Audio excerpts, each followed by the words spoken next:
everything you should know about me. I specialize in a very specific type of security. Subconscious security.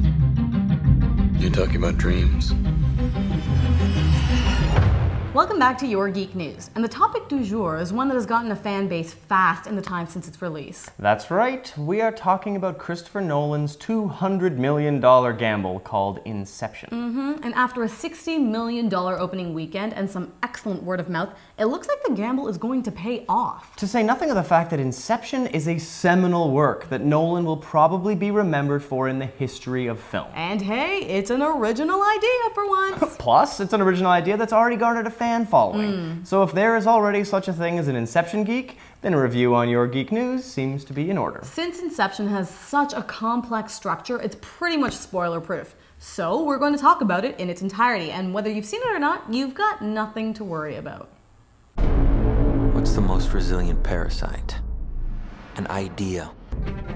A single idea from the human mind can build cities.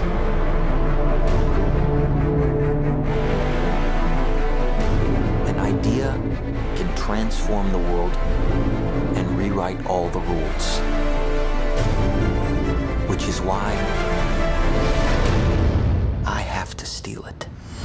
Truly great SF and science fiction always relies on minute changes to our own world that makes the story unique but still lets the audience relate to their own concept of reality. Iron Man's arc reactor, Terminator's cyborg killing machines, and Frankenstein's reanimated dead tissue are just some examples. And in the case of Inception, it's one little piece of technology that fits in a briefcase and lets you hop into people's dreams, completely inexplicably, and there's a very good reason it's left unexplained. Because how it works doesn't matter at all to the story, and it certainly isn't worth dwelling on in a movie that's already 2.5 hours long.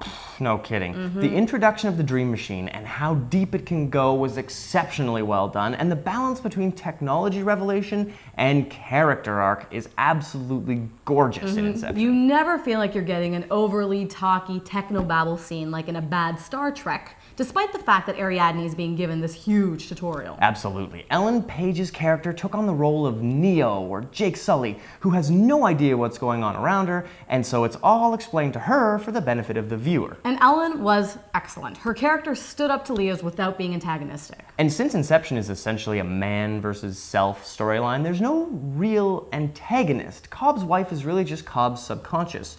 And Marion Cotillard managed to just portray that with such tenderness and menace at the same time. It was terrifying. Yeah, the entire cast was remarkable, from Michael Caine to Tom Hardy, Ken Watanabe, Cillian Murphy to Tom Berenger.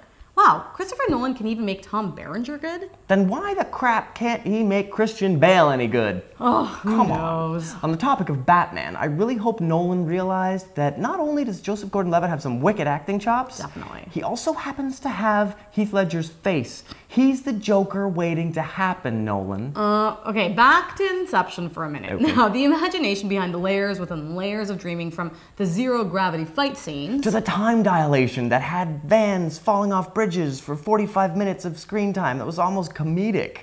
Inception basically blew the doors off of our expectations. And since it had such a strange ad campaign, we didn't really have any idea what to expect in the first place. But regardless, we couldn't recommend this film more. It's totally worth 2.5 hours of your life, possibly even 5. Absolutely. Needless to say, Inception was absolutely incredible, but a common question at the end of it seems to be, what the hell just happened?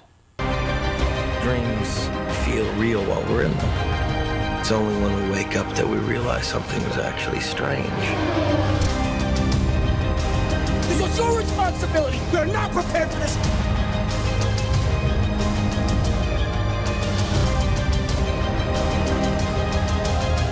The dream's collapsing. There's a lot of talk about that last shot. Does the top fall? Doesn't it? What does it mean if it doesn't fall? Heads up, we never actually see whether the top spins and falls after Cobb tests out that sedative in Yusuf's little opium den in Mombasa. And that's barely halfway through the movie. So he could very well still be in that dream for the rest of the film. On the plus side, if that's the case, the entire back half of the movie didn't actually happen, which means Cobb has already dealt with Maul in his subconscious, so when the job actually happens, it should go much smoother this time whenever he does actually wake up and they get around to doing it. So I guess that's about it for this go around with Inception. But if the Blu-ray has some wild special features, we may just have another review in the cards. So remember to keep your eye right here for a look at all your geek movies and all your geek games from the two geeks that always have something to say. And you can keep up with all our past previews and reviews and have your say on yourgeeknews.com. You mustn't be afraid to dream a little bigger, darling.